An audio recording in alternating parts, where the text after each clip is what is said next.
biddies? How we doing? Good, great. I'm Doing looking well. forward to it. I'm looking forward to this one too. This is going to be a lot of fun.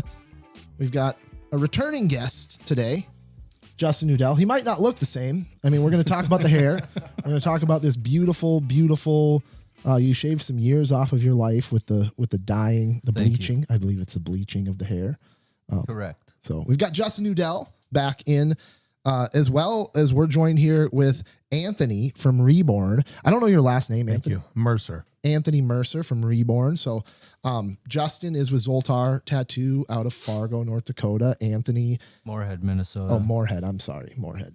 It is there are some boundaries there, right?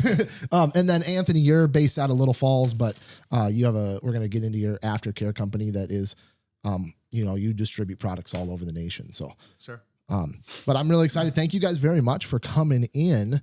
What do you guys have anything to share with the people? Opening remarks. How was the drive into Fergus Falls today? It was long. It was It was long, 2 hours. it was a long 2 hours. Yeah. Well, I appreciate it. Today's conversation basically is going to consist of, we're going to get into Anthony's background. I talked with him a little bit at the tattoo convention we were at in St. Cloud. We got just like a brief snippet of his story, but we're going to dive into his story, tattoo aftercare. We're going to talk about the tattoo process, the tattoo healing process, kind of what your body goes through when you get a tattoo. It sucks. It sucks, but it's not so bad. I mean, it sucks, but it's worth it. Right. And I'm going through it right now. I'm in like the itch phase, the nasty itch phase of mine here, like almost a week or so removed That's from the mine. worst. So, yeah. That's the worst But part of it. You finally got another tattoo? yeah, I got a little Batman the Catman tattoo from Sam's apprentice here, Madeline. So I'm super, super excited for that tattoo. It was, but yeah, the process of healing, and I have been healing with Reborn aftercare products. So You better be. But no, it's been fun. We'll talk about that, and I'm interested to get your guys' perspectives on, your guys' input as artists on like the techniques that you go through when you're working on someone that affect the healing process, or some mistakes that you've made over the past years. I know Sam and I both have some like braille tattoos where we can like really feel it. And so we'll talk about maybe some science behind that, whatever insight you guys have on that. And then we've got, we're going to talk about the products that Reborn offers here, and then maybe get into a little bit of future outlook, talk about the tattoo community. And so I guess without further ado, Anthony, Yes, sir. let's hear the background, the deeper dive background. Are you from Little Falls originally? No, I'm from the Twin Cities. Twin Cities. Yep. Okay.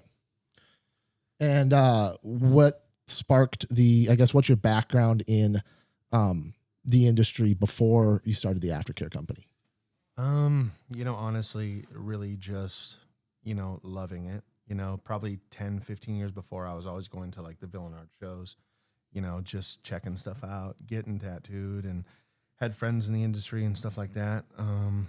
And just really had a love for it, and I did a tattoo apprenticeship out in Zumbrota, Minnesota. The problem is that when this started happening for real, it kind of, took over. And it was really like, do I want to finish this and let the company that's growing die? Or do I want to,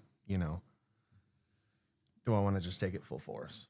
So that's what I did. I always wanted to tattoo. I actually tattooed last week, but on Chris Anderson. I did a little Reborn coffin on his shin. Nice. But yeah, always had a love for it. Always wanted to be a part of it. And this whole thing happened on accident. So we can talk about that too. Yeah. How long did you tattoo before switching over to making the glides? A year. Oh, okay. It was short-lived. Sure. Yeah, but it was cool. So you have an artist background then? You grew up as an artist, drawing and all of that? Yeah, I love drawing and all, and all that stuff. I was What- never. What year was that when you did your apprenticeship? 20. 20. Yeah. 2020. So like Literally years. 5 years ago. Yeah, Okay. it was around like the same time. And how old are you? 39. 39. It So was late. yeah. And then what kind of career did you have before, I guess, art, or before the tattoo industry? Yeah, so I actually had like the worst job ever. I was working for the state of Minnesota. doing computer stuff for different semi truck companies and stuff. Boring. Yeah, it was the worst. Right. I hated it. So really, when the apprenticeship started, I was doing that 4 days a week. I was also working full time, and then I was also the Reborn thing was kind of taking off, and it was like just a terrible time for all that shit. Did the Can I Reborn- swear? Yeah. Okay. So yeah. So Now we're just gonna get all the F-bombs. fucking Did the Reborn thing start before you were apprenticing, or literally like around the same time. Okay. Which is kind of weird. sure? Yeah. No, it was cool. And my mentor is a great guy. Still a great friend of mine. Nick Sinclair, shout out. Love that guy. But yeah, it just worked the way it was supposed to work, Nice. you know. And then the growth of the company from inception to launch to where you are now with all of these artists, and you kind of are building a team, and you got products that you're spreading out. So how did that come to be? It started small in your house, you mentioned in our last interview, and then it's grown beyond that. Yeah. So to take you back to the beginning, you know, my tattoo artist, Mike Tejeda, he's in Fridley or Spring Lake Park, I forget. He works with Adam Chiodo, he's a killer artist. He gave me, I won't name names, but he gave me a product that's pretty prevalent in the industry for aftercare. And I had a horrible reaction to it. And that's why I started doing what I started doing. Because everybody loves said product, and that's cool. But it didn't work for me. And I had a horrible reaction to it. And in fact, it healed terribly. And I'd never had that before. And I thought to myself, I will make something for me. And that was really the only plan. So a little bit of Google magic, and I started making my own stuff, using it myself. And then, you know, I had an artist ask me like, oh, what do you use? I said, my own stuff. Gave it to him. The shop wanted it.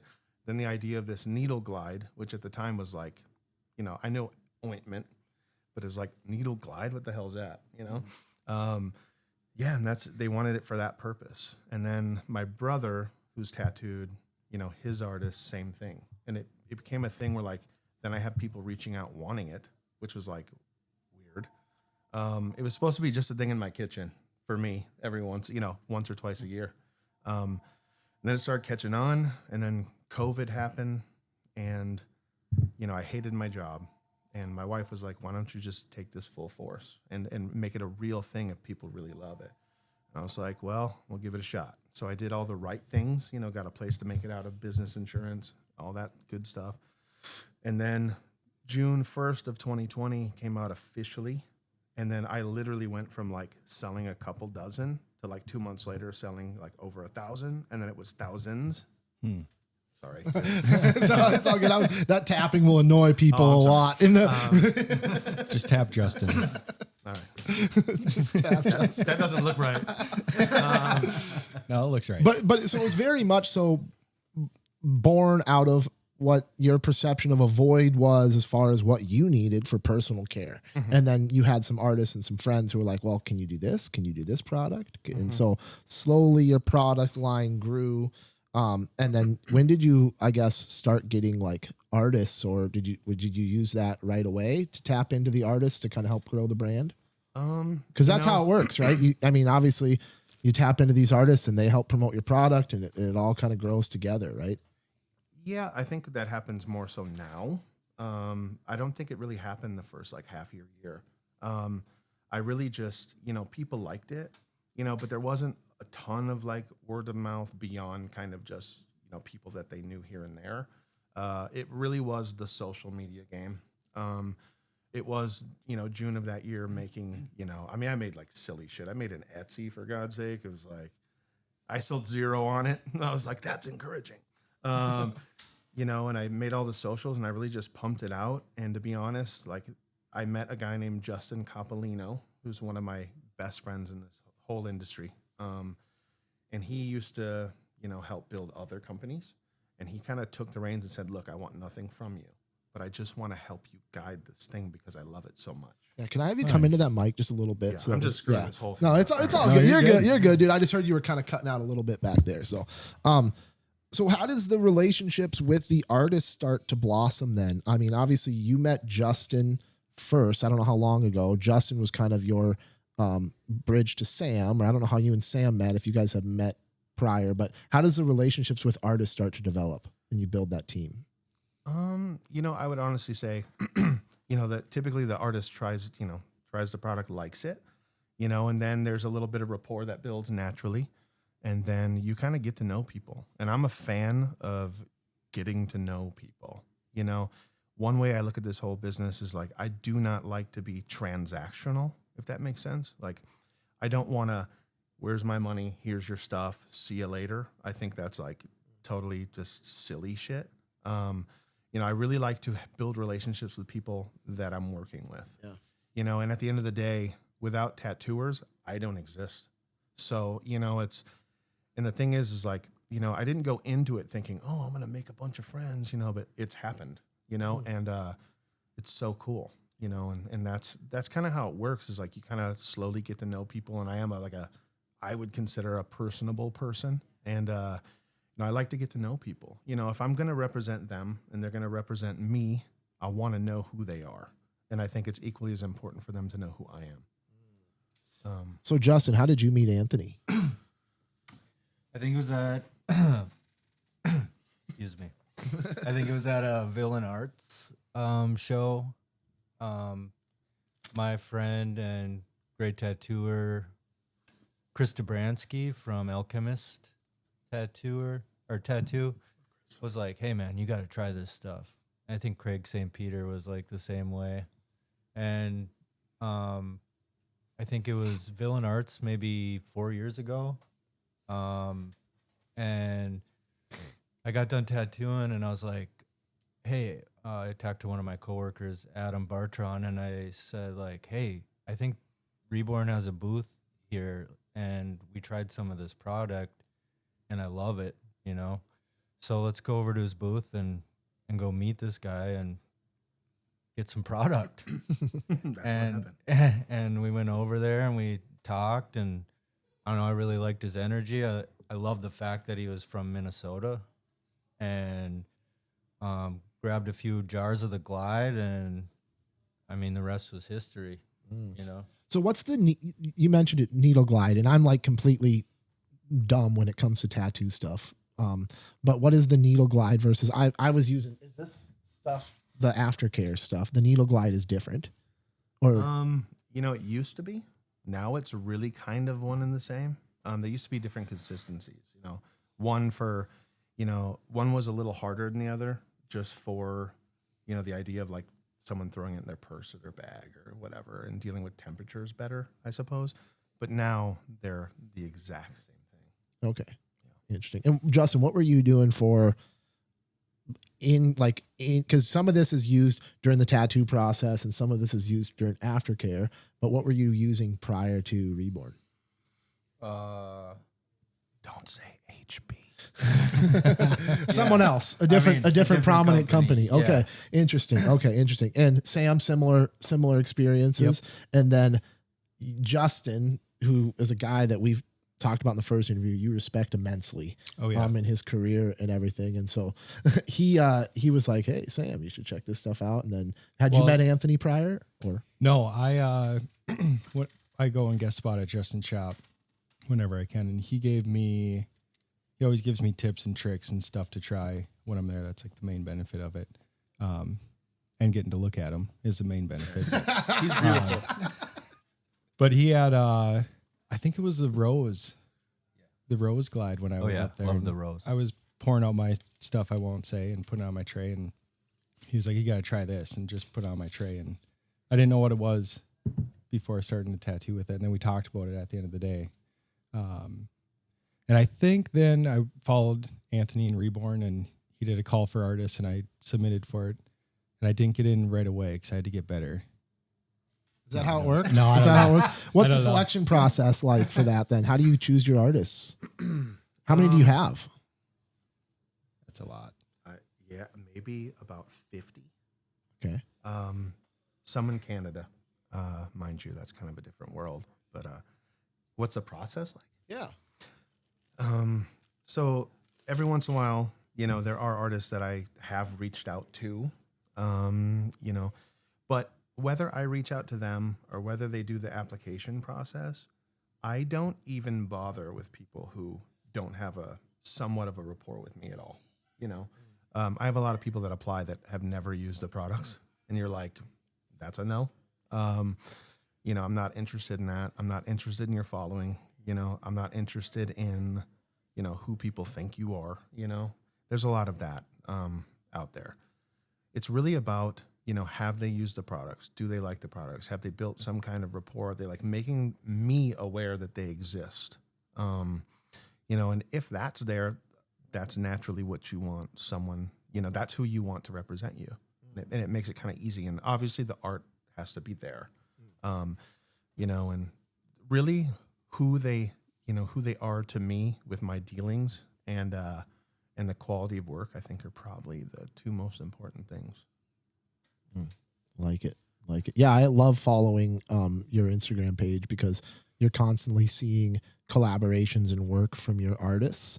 It's a really cool page to follow because you get a wide variety of really, really good art to look at. So I certainly have a respect for that. Just being new to the tattoo Instagram world, it's a fun account to follow. So thank you. Yeah. Do you want to touch on the product line, or maybe Sam or Justin wants to talk about the product line? Like, what are you guys using? There's a numb product, right? There's some different stuff that, like, you want to talk about what you guys use? Yeah, he's always coming out with new product, which is fun to try. And it just shows that he's always working on what he's building and developing, which is what we want in the industry. It's constantly improving itself, and you have to keep up with all of it, techniques and new products. If it's not developing, then you're not developing. So it's fun to watch everything that he's pulling out and trying it all. And what was the question that started this? I just asked, like, what are the different products you use throughout the process? Like, I never got any of the numb stuff when I was getting my tattoo the other week. Like, does it work? Does it numb your? Is it like? I also had an interesting conversation, and maybe you can touch on this a little bit about what's in the products. But there's such thing. Is there lidocaine in there? No, there's no lidocaine in there. So what's the numbing agent? Is there a numbing agent, or is that just a name? No, there is. It could be a secret, maybe. It's like none of your fucking business. No, I'm just kidding. It's an extract called Spillanthus that people have used forever to actually numb their mouths. And clove actually is a big thing too. And one thing I'll say about the numb is it's not going to give you, and I was open about this the whole time, it's not going to give you the exact same response as lidocaine, but it's going to get you somewhat close to that without that. And that's the point, is keeping it natural. Lidocaine, from what I hear all the time, lidocaine makes the skin choppy. It's harder to get ink to stay, and the skin gets all fucked up. And that's why I don't mess with it. I think there's more bad than good in most of it, aside from like your back teen every now and then. Interesting. Yeah, I had some conversations with it was like, what was her Bambi? Was that the artist who was? Yep. Who was? Yeah, I had a conversation with her about it, and she educated me and Madeline about it a little bit. How there's a such thing as lidocaine poisoning, and these products are relatively new in the scope of mankind, and you should absolutely consider the health benefits of what you're putting into your open wound. Can I say something? Yeah, absolutely. So when it comes to lidocaine, there's a thing called lidocaine toxicity. Overdoing it, your body doesn't respond well to it. In fact, I know a tattooer in Washington State whose client, he was using a big company's lidocaine soap, and they had sepsis from it. What is that? A blood infection. Oh. And were hospitalized.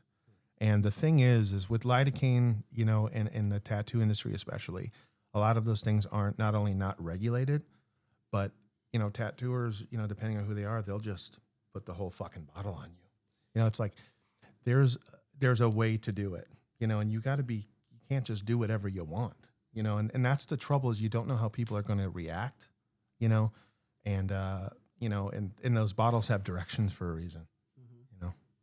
So you got the needle glide is similar to the aftercare, but you use it during that process to kind of lube the skin. Yes, sir. Okay.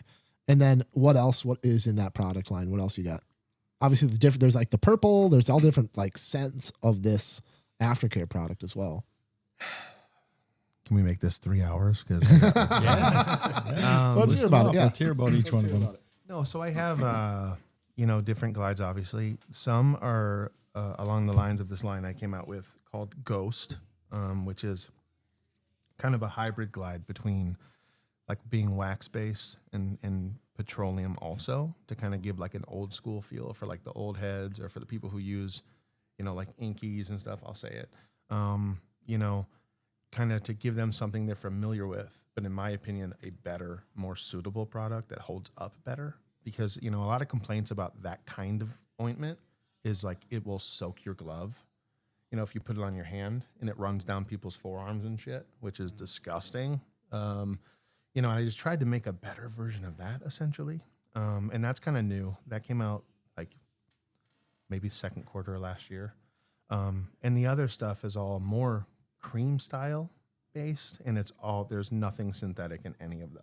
No petroleum, no, you know, synthetic anything. And at one point in time I did have colors in them, but I've removed them because everybody's on that whole like red dye kick.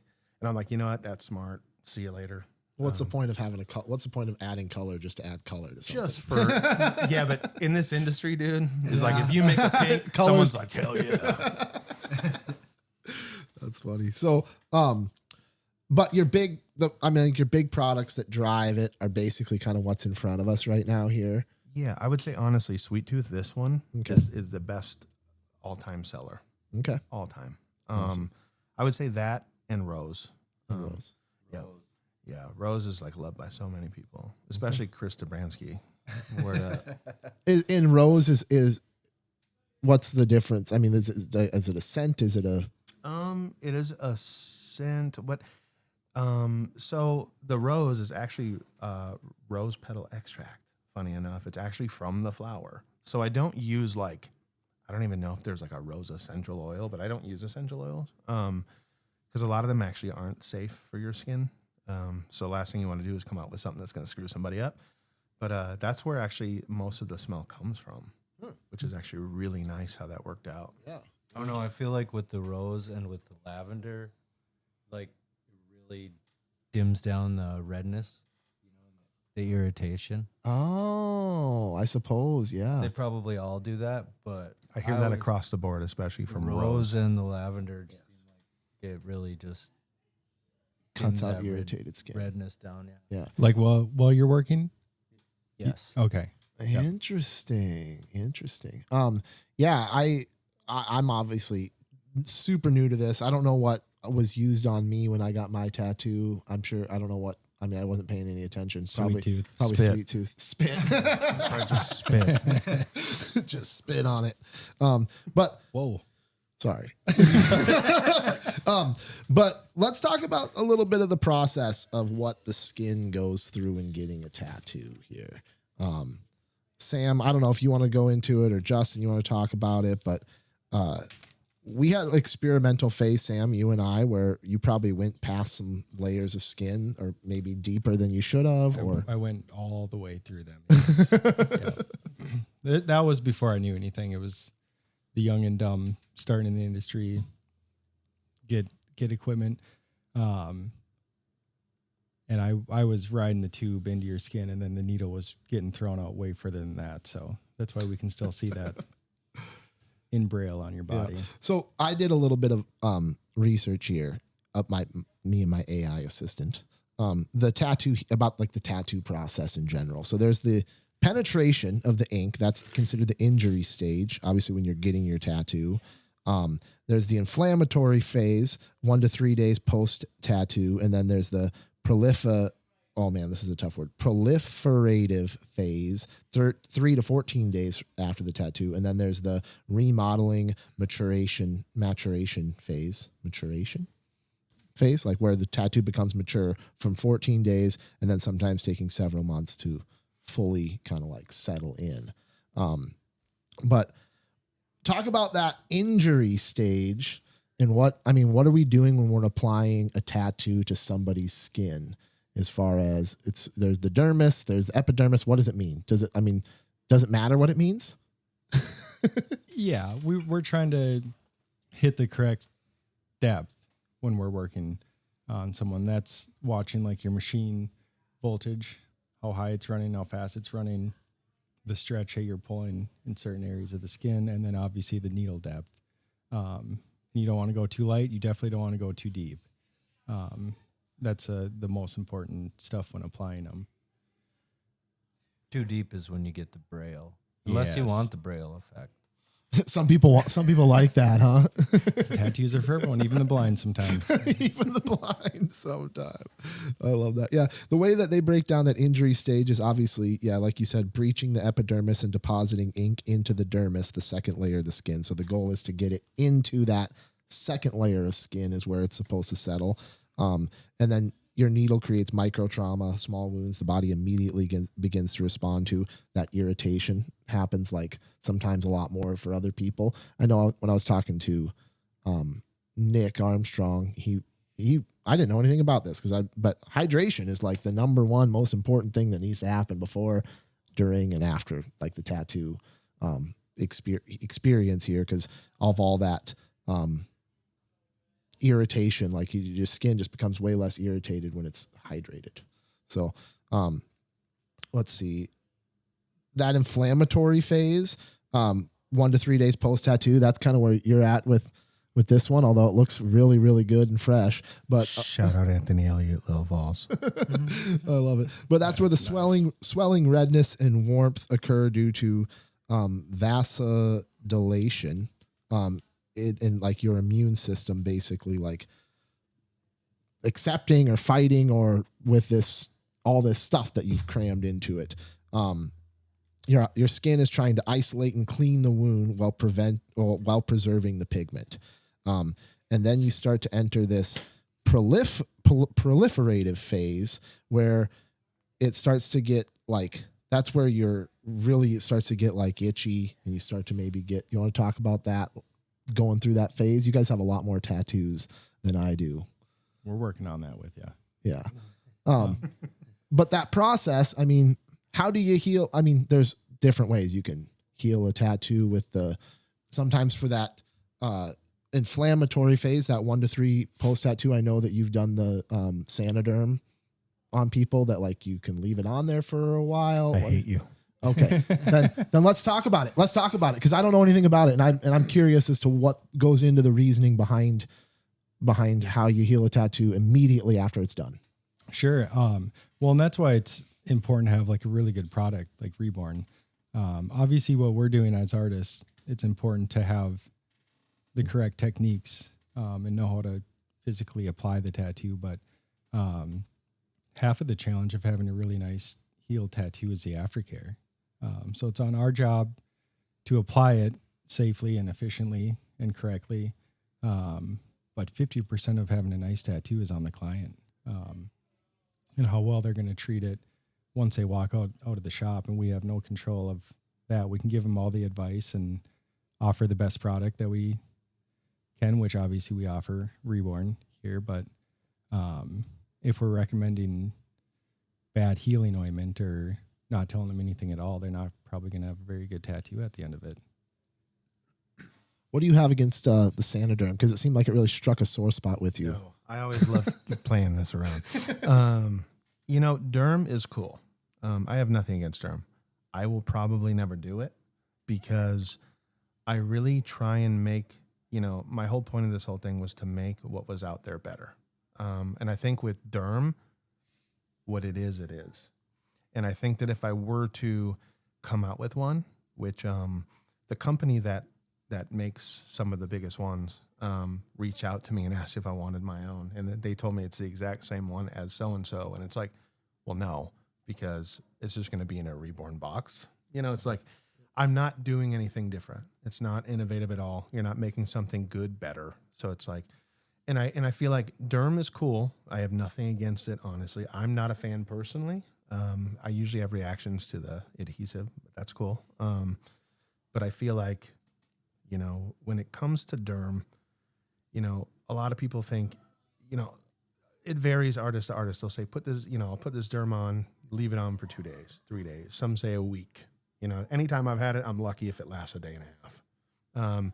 But, you know, your tattoo isn't, I mean, if you even look it up, like tattoos don't fully heal for like 6 weeks. So it's like, you know, I feel like something like this, they're cohesive. You know, it's like you can do the one, give that its time, and then take over with the other. Right. So, yeah, I think I like did mine overnight, and then I woke up the next morning and took the derm off there and then started using the sweet tooth on it. But do you use it? I mean, what's your thoughts on it? Yeah, I do use it. I normally tell my clients to put the derm on after the procedure, and I tell them to leave it on for 3 to 4 days. Basically, I do a lot of fully saturated tattoos, so there's a lot more plasma. What does that mean, fully saturated? Like no open skin Okay. in the tattoo, so it's fully saturated with like color. Right.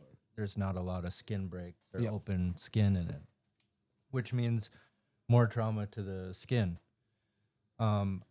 Which when you put the derm on, that's going to give it like a bigger puddle of plasma and ink underneath the bandage. So I let them know that. I say, you know, I put the bandage on and I say, leave it on for 3 to 4 days. You're going to get a pretty big puddle under there, and you're going to be kind of sloshing around. I tell people to just like, if it's on their arm, wear like a long sleeve shirt, out of sight, out of mind. Sometimes they leak, which is a pain. A lot of people have like ruined their bedspreads or clothes. And I'll send them with a touch-up piece of the derm, because usually with like a full saturation tattoo, it's a good chance that it's going to leak.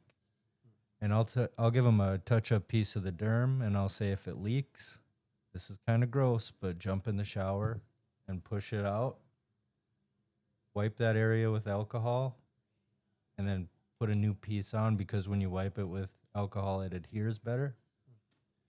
And then just patch it up. Like in 2 days, it'll be like a big puddle or bladder underneath this bandage. And then 3 days, I would say by the third night, it'll start to all dry up and feel like crispy underneath it. And I love this part, because this is a part where I know it's doing its job. And then on the 4th day, take it off. And then I suggest using the Reborn, washing it 2 times a day, and a thin layer of the Reborn 3 times a day for like the next couple weeks, until the flakiness and the dry skin or the dead skin kind of comes off, and just keeps it moisturized and healthy. And this process has been working really great for me overall. The derm is kind of a pain in the ass, but overall, like, out of sight, out of mind. It's not an open wound.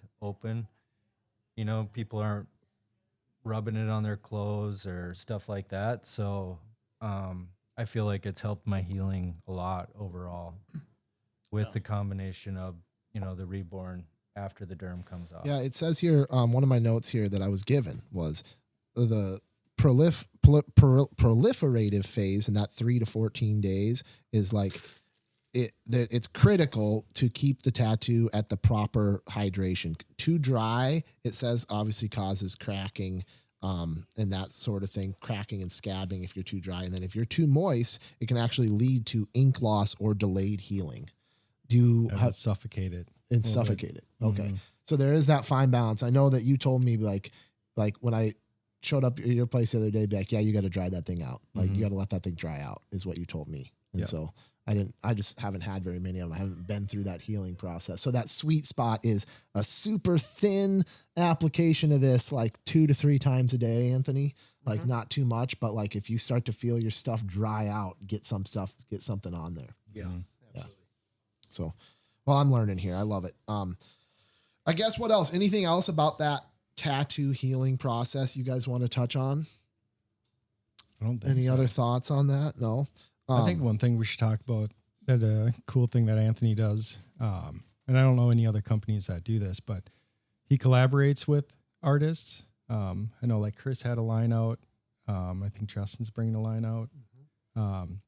Maybe touch on that a little bit, how you're collaborating with certain artists. And I think that also makes the product so much more interesting when there's a new scent or new artwork. Like whenever there's a new one, I'm kind of like, when our order's coming in, I'm like, dang, I wonder if he's gonna send me one of those new ones. Yeah. Give me some of that, daddy. No, so yeah, like Sam brought up, I try my best to incorporate, especially with these glides I've been doing since last year. I think I've done 3.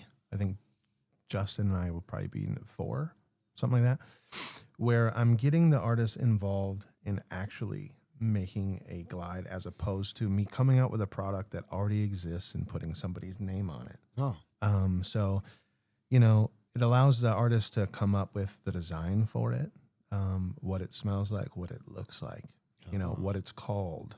And then there's a QR code on the label that goes directly to their work.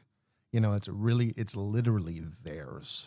And it just gets them involved in the real thing as opposed to just slapping somebody's name on something. That's just not personal, and just, it would just be like some weird cash grab. But, unless you're going to put an artist that's on Inked magazine, it's like, I don't care about that shit. It really just makes it fun, and it really just makes it all about them. And then we just do a limited run. And then when they're gone forever. okay.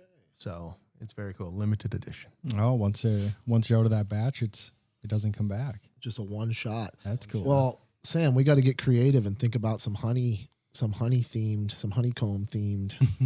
We talked about it at that last show for a split second. Yeah. That'd be a lot of fun. That's really cool. That's super cool that it's not just, I like how you actually strive to create a new product.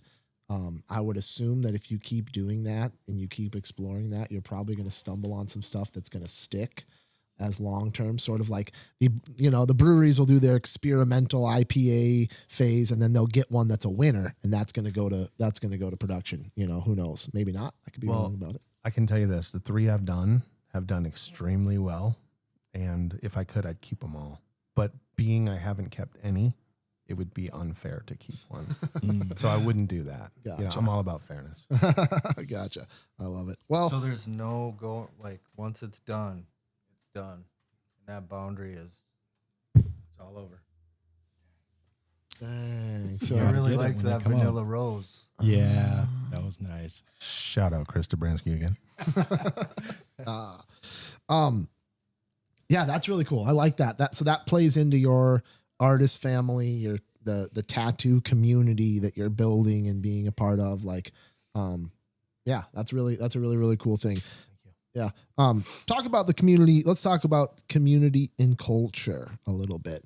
Justin, let's talk about the tattoo scene in Fargo-Moorhead area. You've been in that area for a long time. Yeah, we talked about it a little bit on the last time you were on, but what's the scope of Fargo-Moorhead like? Man, Fargo, Moorhead is booming with tattoo shops, tattoo artists, a lot of really good artists, all different styles. You can definitely find any kind of style of tattoo you're looking for in that city. I think there's like 30 tattoo shops in Fargo alone. Wow. And we're the only tattoo shop in Moorhead, which is pretty cool. That's actually crazy that you guys are the only one in Moorhead. Yeah. Because that's why. There is a piercing shop, Chuck's Body Art, and there's one other or just us as a tattoo shop in Moorhead, and then there's 30 tattoo shops in Fargo. And you guys all get along. Yeah, That's I'd say good. we all get along really well. There's probably a few assholes out there, I'm sure. But Everyone's got their assholes.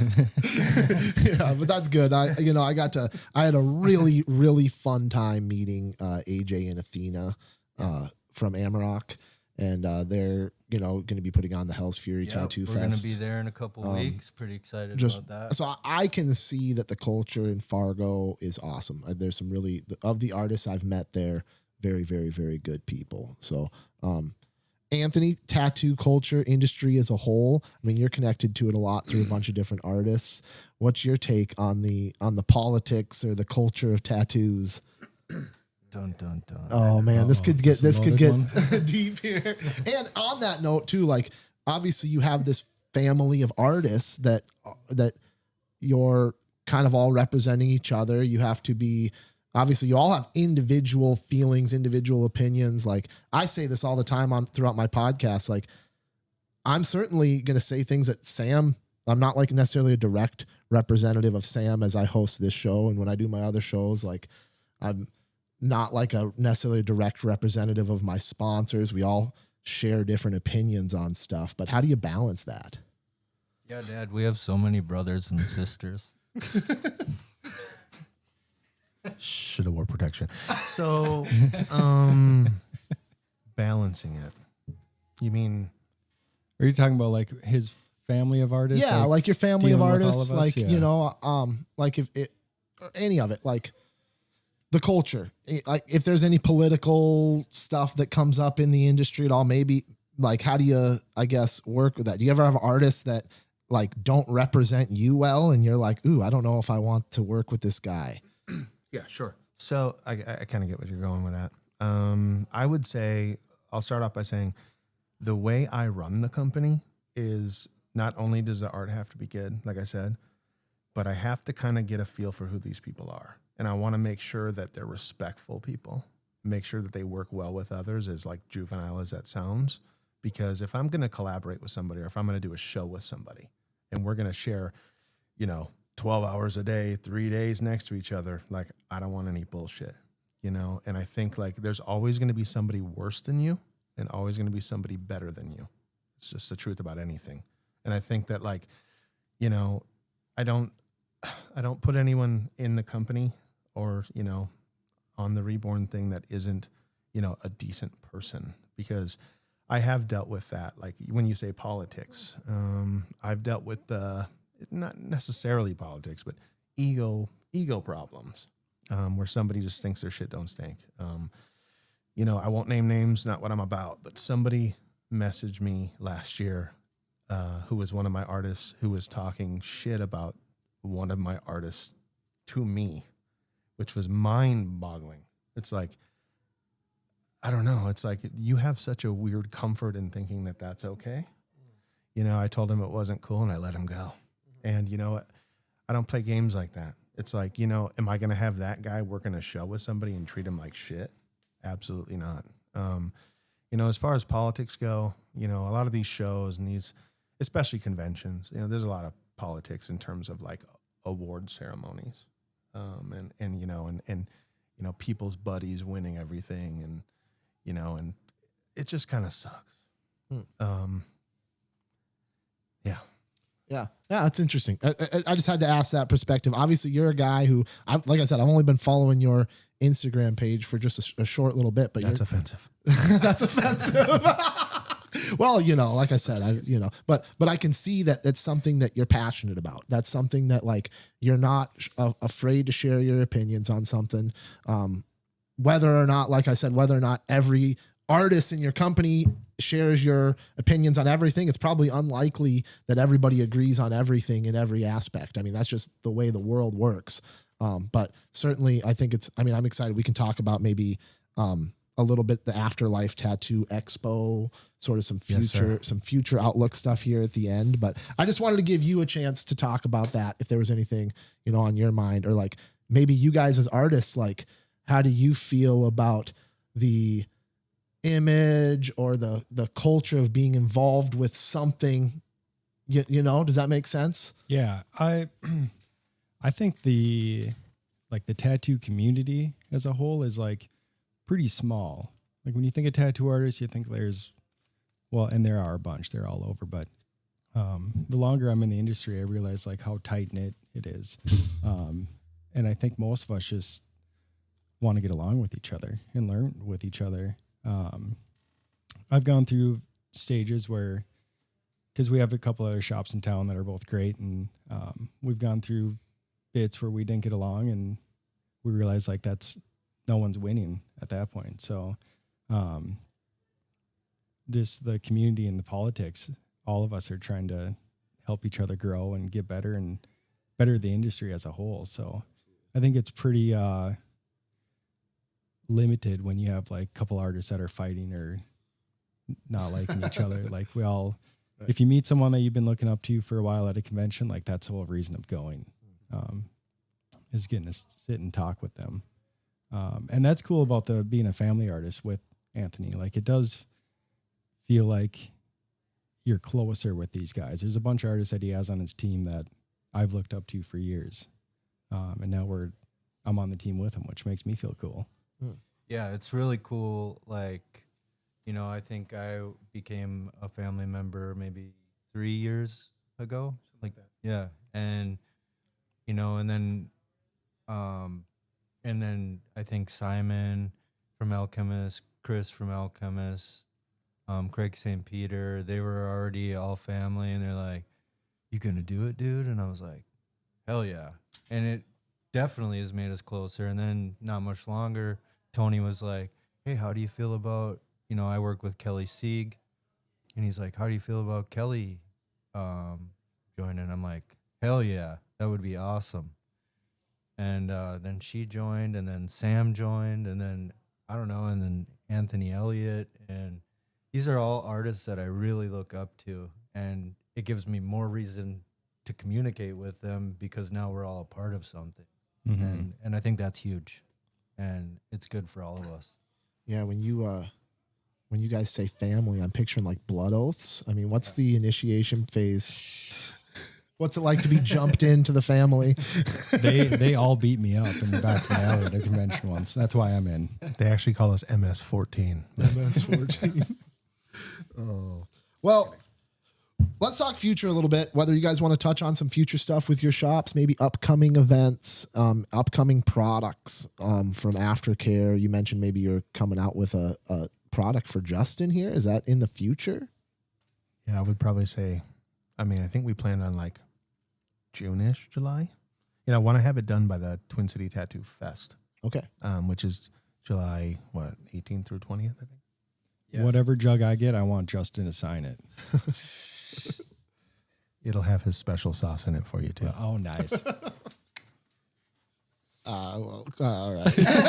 We got the Twin Cities Tattoo Festival coming up, and Zoltar Tattoo is gonna be boothing with Reborn and a bunch of other family artists. I think Tyler Jewett. Yep.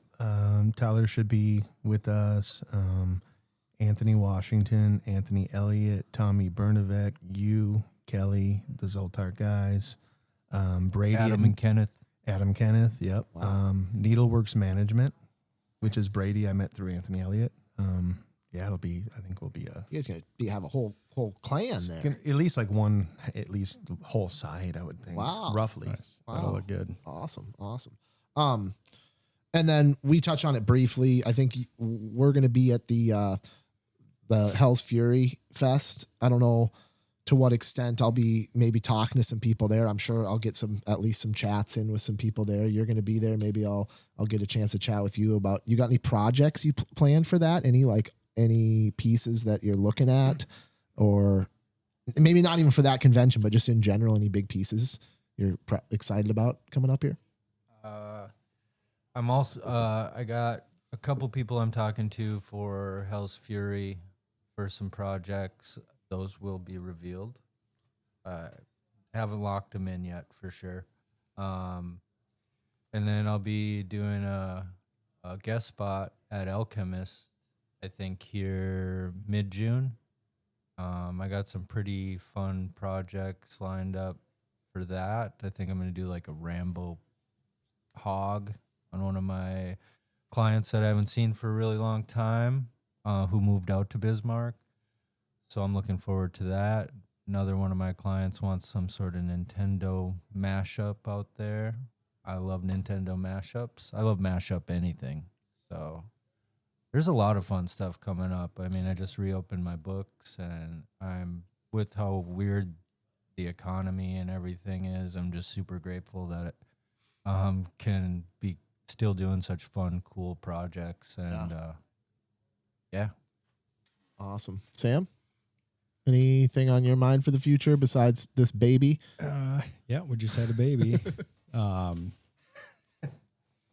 What was that? Were you giving me a signal? No, I don't. I don't know. What's there? Some type? I thought Justin was giving me a signal. But- I don't have any new. We went through a little mini growth spurt at the shop recently. So I'm kind of like cooling the waters down on that and getting everyone up to speed. Hopefully we have some new fun stuff coming up in the future with piercings, which will be a big benefit to our town. But I got a lot of conventions. I thought I was going to take a break from conventions having a baby, but the boss is letting me leave quite a bit. Well, and I feel like we've been diving into it hard actually since Yeah. you had your baby. Like, I've been gone a lot, which has been good though. Yeah. Conventions is where I learn and grow, and it's a little different situation than just coming to the shop every day, which I love. But convention weekend is just like a new, exciting event, and I always leave having learned something or meeting a new artist that I want to meet, or and by the time I'm back into the shop, I'm ready for more. So it's nice that she's letting me get out there already. Anthony, anything you want to add about the future or anything else we didn't get to touch on in this episode that any of you guys really want to touch on? We should talk about, do you want to bring up your convention at all? Or? Oh yeah, we didn't talk about that at all. That's Yeah. huge. Yeah. Okay. Okay. So for the last probably year and a half, I wanted to. The idea of putting on a convention sounded awesome, and a buddy of mine that everybody here knows, Chris Bergson. Him and I were actually going to do one together at one point last year. We drove up to the venue and about 2 hours away from us, and it just didn't work out. And and his wife was going to have a baby, and the thing kind of just fell apart. I think everything happens for a reason. But the more and more I do these shows, the more, you take away things from them that are both good and bad. And I always talk to, my artists and artists that aren't Reborn at all. And, and everybody has something to say, whether it's good or bad. And, a couple artists that I'm pretty close to, Anthony Elliott, I've known him 3 years now. The other guy, a couple of years, Anthony Washington, 5 years, and these are guys that I talk to pretty much every week, sometimes a few times a week. They've just become good buddies of mine, and they have the same view that I do, that I think some of these conventions need to take a step back from trying to make as much money as possible and need to make it worthwhile, for artists to be there and kind of remember the foundation, the purpose of it, is to not just make money, not just network, but, to have a good time and to actually get something for your money. And that's kind of where we're going. I won't say a whole lot. And I told Anthony Elliott I wouldn't go too far, but, we're going to be doing it next August 14th through 16th of next year. And that's to give us enough time to build it correctly, to put enough time into, executing it well, because we could rush it and it would turn out like shit. But it's going to be in St. Cloud, and it's called Afterlife, and it is going to be kind of a darker theme. But one of our main goals of this whole thing is that we want people, when you walk in the room, you don't just want to feel like you're in a convention center with booths in it. We want to make it like you walk in, you go, fuck, this is awesome. Aesthetically pleasing, and have things around the room art-wise that a lot of these don't do. We're putting ideas together on having like actual live painting exhibits where people are actually doing canvases, having a wall where all the artists attending actually do their own designs and shit on this wall collectively throughout the weekend. Doing something similar to some other conventions where they do, raffle off something for charity or an art program. And really just trying to, make it more reasonably priced, but do what we can for the artists in terms of like, providing something to eat and drink, which is more than almost all of them do. Paper towels and distilled water, like you'll get those for free. It's unheard of at a lot of them, which is so sad because it's $3.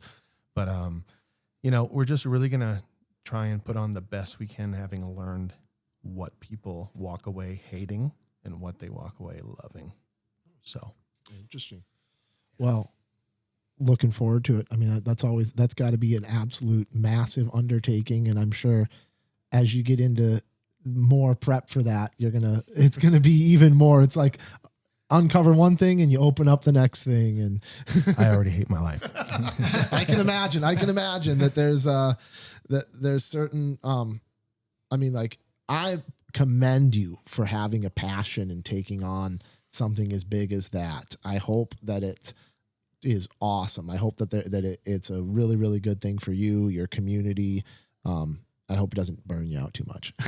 No, and I just want to say that this is something that I wanted to do, and it just kind of came together almost naturally through conversation. I just want to shout out quick Anthony Washington, Jerry Wompner, and Anthony Elliott. They all have the same mindset that I do, and they're passionate dudes, talented dudes who have 15 plus years each, in tattooing, have done plenty of conventions. And, I think, when you have the right mindset, and we're all going to bear the burden of it all together, and we do it all together. And if it's successful, awesome. If it doesn't work out, which I don't see it happening, then it doesn't. But we tried, and we're really going about it in the right way. And I think we're all super excited. So. Yeah, if the Instagram page is indicative of what the art will be there, it'll be good. If you can get a bunch of your artists to show up, it'll be a really good convention for that. So, closing thoughts. Anyone else? Anything else we need to touch on before we get out of here? Sam, Justin. I just wanted to touch like when you guys start this convention. I'm excited to see what the names you have behind it, including yourself. And everything you've been talking about. I'm really excited to see what this is going to be about. And when you're like, we're trying to separate from like everyone just having booths, like what does that mean? Because my imagination went to like over here we'll have some glorified like circus booth with elevated, and over here everything's different. Like how do you lay that out differently than the standard? And so what I'm saying is like, man, for you guys taking this and trying to really do something different with it, I think the convention community needs that because they all are kind of standard, So I'm excited to see what you guys do. I think it's going to be great, and Anthony and Jerry are both like really into obviously like the creepy kind of horror-esque Halloween type stuff. We don't want to make it like a Halloween convention, but if it's going to have like that kind of a tone to it, we really want to make it to where literally you walk in the room and you're like, this looks fucking cool. That's exciting. Yeah, that'll be awesome.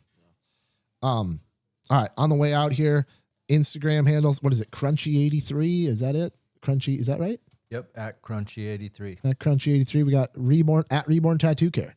Yes, sir. And Sam Norman Tattoos. At Sam Norman Tattoos. And you can follow the show at Just Buzzing Through. We're on Instagram, YouTube, and I'm excited to do more of these. I am very, very thankful that this is an opportunity that Sam's given me, and I'm really thankful for all the people that have been willing to have conversations. Thank you for having me too. Yeah. Thanks for having me come absolutely, up. Just buzzing through. Yeah, we're gonna have some fun. Maybe go get some lunch here in Fergus. I don't know what we got planned. Do we have lunch planned for these guys? We will plan it right now. We'll plan it right now.